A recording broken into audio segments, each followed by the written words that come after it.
আরো 36টি আসনে আমরা আপনার নাম ঘোষণা করছি। ভাগ্য খুলে গেল এমপি মমতাজের। যে আসন থেকে বিএনপির হয়ে নির্বাচন করার ঘোষণা দিলেন তারেক রহমান। বাংলাদেশের রাজনীতিতে আজ এক অভাবনীয় মোড় এসেছে জনপ্রিয় লোকসঙ্গীত শিল্পী ও সাবেক সংসদ সদস্য মমতাজ বেগম, যিনি এমপি মমতাজ নামে দেশব্যাপী পরিচিত। দীর্ঘ কারাবাসের পর নির্বাচনের ঠিক আগ মুহূর্তে জামিনে মুক্তি পেয়েছেন তিনি। মুক্তির সঙ্গে সঙ্গে সম্মানিত দর্শক শ্রোতা, আশা করি যে যেখান থেকে ভিডিওটি দেখছেন ভালো আছেন, সুস্থ আছেন। বন্ধুগণ, ভিডিওটি একটু স্কিপ করবেন না, সম্পূর্ণ ভিডিও দেখার অনুরোধ রইল। এই এমপি মমতাজকে নিয়ে কিন্তু নানান রকমের মতবাদ কিন্তু ইতিমধ্যে তৈরি হয়েছে, বিশেষ করে রাজনৈতিক মহলে। সম্মানিত দর্শক শ্রোতা, সম্প্রতি একটি প্রতিবেদন কিন্তু অনলাইন দুনিয়ায় কিন্তু ব্যাপক ভাইরাল। এই এমপি মমতাজ নাকি সে জেল থেকে মুক্তি পেয়েছে এবং জনাব তারেক রহমান তাকে তার সুপারিশে নাকি এই মমতাজ মুক্তি পেয়েছে এবং সে নাকি বিএনপিতেও পদার্পণ করেছে এবং সেই মানিকগঞ্জেই কিন্তু সে আবার এই বিএনপির পক্ষ থেকেই কিন্তু সে নির্বাচনে লড়বেন। তো এই বিষয় ভিত্তিকের উপরে ভিত্তি করে চলুন আমরা একটি ভিডিও ফুটেজটা দেখে আসি। বাংলাদেশের রাজনীতিতে আজ এক অভাবনীয় মোড় এসেছে জনপ্রিয় লোকসঙ্গীত শিল্পী ও সাবেক সংসদ সদস্য মমতাজ বেগম, যিনি এমপি মমতাজ নামে দেশব্যাপী পরিচিত। দীর্ঘ কারাবাসের পর নির্বাচনের ঠিক আগ মুহূর্তে জামিনে মুক্তি পেয়েছেন তিনি। মুক্তির সঙ্গে সঙ্গে তার রাজনৈতিক ভাগ্য যেন নতুন করে ফুটে উঠেছে। বিএনপির ভারপ্রাপ্ত চেয়ারম্যান তারেক রহমান সরাসরি ঘোষণা দিয়েছেন যে মমতাজ বেগমকে মানিকগঞ্জ 2 আসন থেকে বিএনপির প্রার্থী হিসেবে নির্বাচনে অংশ নেওয়ার জন্য দলীয় মনোনয়ন দেওয়া হয়েছে। সকাল 10:30টার দিকে কাশিমপুর মহিলা কেন্দ্রীয় কারাগারের গেট দিয়ে বেরিয়ে আসেন মমতাজ বেগম। তার সঙ্গে ছিলেন পরিবারের সদস্যরা, কয়েকজন ঘনিষ্ঠ সহকর্মী এবং বিএনপির কয়েকজন নেতা। মুক্তির খবর ছড়িয়ে পড়তেই কারাগারের সামনে ভিড় জমে যায়। শত শত সমর্থক মমতাজ মমতাজ স্লোগান দিতে থাকেন। অনেকে ফুলের মালা নিয়ে অপেক্ষা করছিলেন। মমতাজ বেগম বেরিয়ে এসে প্রথমেই আল্লাহর শুকরিয়া আদায় করেন। তিনি বলেন, আমি জেলে থাকাকালীন অনেক কষ্ট পেয়েছি, কিন্তু জনগণের ভালোবাসা আমাকে শক্তি দিয়েছে। আজ আমি মুক্ত, আর এই মুক্তির কৃতিত্ব আমার সমর্থকদের, যারা আমার জন্য দোয়া করেছেন। মমতাজ বেগমকে 2025 সালের মে মাসে গ্রেফতার করা হয়েছিল। তার বিরুদ্ধে একাধিক মামলা দায়ের হয়, যার মধ্যে ছিল 2024-এর ছাত্র আন্দোলন সংশ্লিষ্ট হত্যা, ভাঙচুর ও হত্যা চেষ্টার অভিযোগ। দুর্নীতি দমন কমিশনও তার সম্পত্তি জব্দের আদেশ দেয়, কিন্তু সাম্প্রতিক রাজনৈতিক পরিস্থিতির পরিবর্তন এবং আসন্ন জাতীয় নির্বাচনের প্রেক্ষাপটে আদালত তার জামিন মঞ্জুর করে। আইনজীবী সূত্রে জানা গেছে, উচ্চ আদালতের নির্দেশে এবং বিভিন্ন মামলায় জামিনের পর তিনি আজ মুক্তি পান। দুপুরের দিকে এক সংবাদ সম্মেলনে তারেক রহমান এ ঘোষণা দেন। তিনি বলেন, মমতাজ বেগম একজন জনপ্রিয় শিল্পী এবং সৎ রাজনীতিবিদ। তিনি মানিকগঞ্জের মানুষের কাছে অত্যন্ত প্রিয়। দলের পক্ষ থেকে আমরা সিদ্ধান্ত নিয়েছি যে আসন্ন নির্বাচনে মানিকগঞ্জ 2 আসন থেকে তাকে আমাদের দলীয় প্রার্থী করা হবে। ধানের শীষ প্রতীক নিয়ে তিনি লড়বেন। এটা আমাদের দলের জন্য নতুন শক্তি যোগ করবে। তারেক রহমান আরো বলেন, আমরা দেখেছি অতীতে মমতাজ আওয়ামী লীগের হয়ে নির্বাচন করেছেন, কিন্তু তিনি সবসময় জনগণের পক্ষে ছিলেন। আজ দেশে পরিবর্তন এসেছে, জনগণ চায় নতুন মুখ, সৎ মানুষ। মমতাজ সেই ধরনের মানুষ। আমি বিশ্বাস করি তিনি এই আসনে জয়ী হবেন এবং সংসদে জনগণের কথা তুলে ধরবেন। এই ঘোষণার পর মানিকগঞ্জ 2 আসন জুড়ে উৎসবের আমেজ। স্থানীয় বিএনপি নেতাকর্মীরা মিছিল বের করেছেন। অনেকে বলছেন, মমতাজের জনপ্রিয়তা এবং তার গানের জাদু দিয়ে তিনি সহজেই ভোটারদের মন জয় করতে পারবেন। এক সমর্থক বলেন, মমতাজ আপা যখন গান গায় পুরো মাঠ কেঁপে ওঠে। এখন যদি তিনি ধানের শীষ নিয়ে মাঠে নামেন, তাহলে কোনো প্রতিদ্বন্দ্বী তার সামনে টিকতে পারবে না। রাজনৈতিক বিশ্লেষকরা বলছেন, এই সিদ্ধান্ত বিএনপির জন্য একটি স্মার্ট মুভ। মমতাজের মতো জনপ্রিয় ব্যক্তিত্বকে দলে ফেরানোর মাধ্যমে দল নতুন ভোট ব্যাংক তৈরি করতে চাইছে। বিশেষ করে নারী ও তরুণ ভোটারদের মধ্যে তার প্রভাব অপরিসীম। অন্যদিকে আওয়ামী লীগের নেতারা এটাকে রাজনৈতিক সুবিধাবাদ বলে আখ্যা দিয়েছেন। এক নেতা বলেন, মমতাজ আপা আমাদের দল থেকে অনেক কিছু পেয়েছেন, এখন বিএনপিতে যাওয়া মানে নীতির সঙ্গে আপোষ। মমতাজ বেগম নিজে বলেছেন, আমি কোনো দলের বিরুদ্ধে নই, জনগণের পক্ষে। যে দল আমাকে সুযোগ দেবে জনসেবা করার, আমি সেখানেই থাকবো। এখন বিএনপি আমাকে ডেকেছে, আমি তাদের সঙ্গে আছি। আসন্ন নির্বাচনে মানিকগঞ্জ 2 আসন এখন হট সিট। মমতাজ বেগমের প্রার্থিতা নিশ্চিত হওয়ায় অন্যান্য দলও তাদের প্রার্থী চূড়ান্ত করার তোড়জোড় শুরু করেছে। রাজনৈতিক মহলে এখন আলোচনা, জেল থেকে মুক্তি পেয়ে কি এমপি মমতাজের ভাগ্য সত্যিই খুলে গেল, নাকি এটা নতুন এক অধ্যায়ের শুরু? জামায়াতের সঙ্গে যুক্তরাষ্ট্রের একটা সম্পর্ক আছে, এটাকে অশনি সংকেত হিসেবে দেখি, জানালেন ফরহাদ মজহার। বাংলাদেশ জামায়াতে ইসলামীর সঙ্গে যুক্তরাষ্ট্রের একটা সম্পর্ক রয়েছে উল্লেখ করে কবি ও চিন্তক ফরহাদ মজহার বলেন, এটাকে ভয়ঙ্কর অশনি সংকেত হিসেবে দেখছেন তিনি।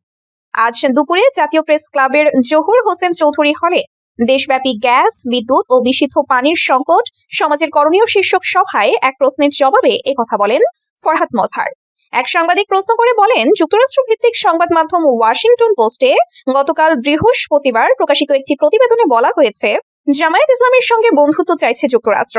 জামায়াত যদি বাংলাদেশের শরিয়াহ আইন চালু করতে চায়, তাহলে সেটা করতে পারবে না। সেক্ষেত্রে বাংলাদেশের ওপর শতভাগ শুল্ক আরোপ করবে যুক্তরাষ্ট্র। এই বিষয়ে ফরহাদ মজহারের মন্তব্য জানতে চান তিনি। জবাবে ফরহাদ মজহার বলেন, আমি মনে করি যে যুক্তরাষ্ট্রের সঙ্গে আমাদের প্রতিটি দলই কোনো না কোনো ভাবে যুক্ত, কেউ সরাসরি, কেউ ইনডাইরেক্টলি।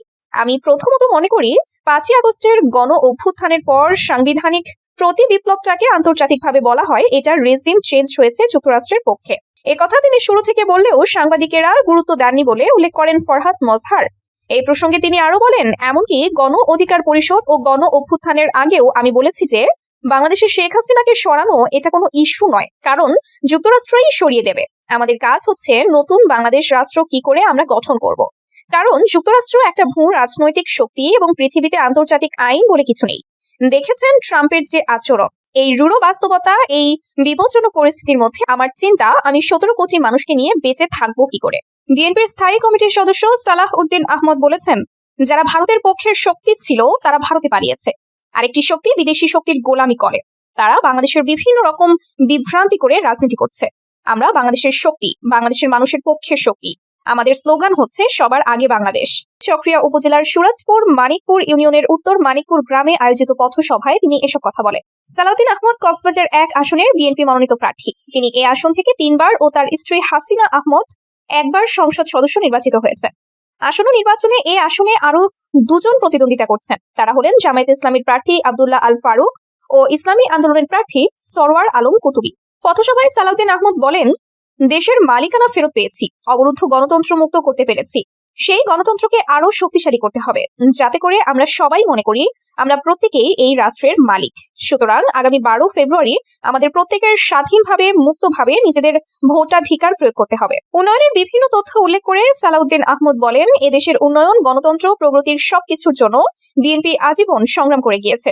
ঐক্যবদ্ধভাবে জনগণকে সঙ্গে নিয়ে ভবিষ্যতে আমরা একটি সমৃদ্ধিশালী, সাম্যভিত্তিক, মানবিক, মর্যাদা ভিত্তিক, সুবিচারের বাংলাদেশ প্রতিষ্ঠা করব।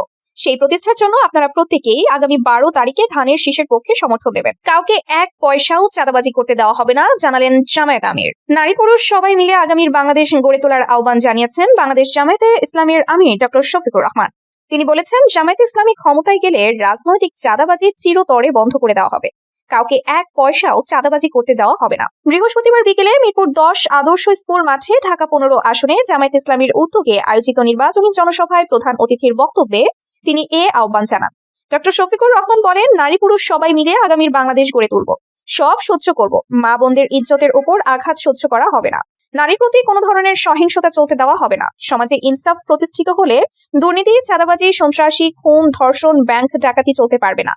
সমাজের কোন স্তরে বৈষম্য থাকবে না। ইনসাফ ভিত্তিক বৈষম্যহীন বাংলাদেশ গড়তে 10 দলীয় জোটের প্রার্থীদের ভোট দিয়ে জনগণের বিজয় নিশ্চিত করতে হবে। নিজের নির্বাচনী এলাকা ঢাকা 15 আসনের বিদ্যমান সমস্যাগুলো তুলে ধরে তিনি বলেন, এই এলাকায় 10 লক্ষাধিক মানুষের বসবাস, কিন্তু অত্যন্ত দুঃখের বিষয় এই এলাকায় একটি সরকারি হাসপাতাল নেই, এমনকি উন্নত মানের একটি বেসরকারি হাসপাতালও নেই। এখানে নেই একটি আন্ডার গ্রাজুয়েট কলেজ বা কোনো বিশ্ববিদ্যালয়। এই এলাকার প্রতিটি অলিগলিতে ড্রেনের ময়লার গন্ধে বসবাস করা অত্যন্ত কঠিন। গ্যাস সংকট নিত্যদিনের সঙ্গী। জামায়াত ইসলামী এই আসনে নির্বাচিত হলে জনগণের মৌলিক এই সব সমস্যা সমাধান করে জনগণের নাগরিক অধিকার প্রতিষ্ঠা করা হবে। সম্মানিত দর্শক, সম্পূর্ণ ভিডিওটি দেখার জন্য অসংখ্য ধন্যবাদ। বন্ধুগণ, এই মমতাজকে ঘিরে যে রকমের একের পর এক প্রতিবেদন কিন্তু ইতিমধ্যে আমরা পাচ্ছি এবং সোশ্যাল মিডিয়ায় কিন্তু ব্যাপকভাবে আলোচনা হচ্ছে এই মমতাজকে কেন্দ্র করে। তো সম্মানিত দর্শক, এই সম্প্রতি এই যে নিউজটা আপনারা দেখলেন, এরকম নিউজ কিন্তু অ্যাভেলেবেল বর্তমানে। তো এগুলোর কিন্তু আসলে শক্ত কোনো দলিল কিন্তু এ পর্যন্ত পাওয়া যায়নি, বা সে যে প্রকৃত সত্যে সে জেল থেকে মুক্তি পেয়েছে বা জনাব তারেক রহমান তাকে মুক্ত করেছে বা তার স্বাক্ষরে মুক্তি পেয়েছে বা মুক্তি মেলেছে, এরকমের কিন্তু কোনো নজির কিন্তু ইতিমধ্যে কিন্তু পাওয়া যায়নি। এটা এক শ্রেণীর বা এক মহলের মানুষ, বিশেষ করে যারা হলুদ সাংবাদিক নামে পরিচিত, তারা কিন্তু এগুলো করছে শুধুমাত্র ভিউ কামানোর আশায়। তো সম্মানিত দর্শক, এই বিষয়ে আপনারা মোটেও বিভ্রান্তি হবেন না, এবং যারা এই কীর্তিকলাপ যারা করছে তাদের বিষয় ভিত্তিকের উপরে আপনার মূল্যবান মতামত কি সেটা অবশ্যই কমেন্ট বক্সে জানাবেন এবং চ্যানেলটি সাবস্ক্রাইব করে সাথে থাকবেন।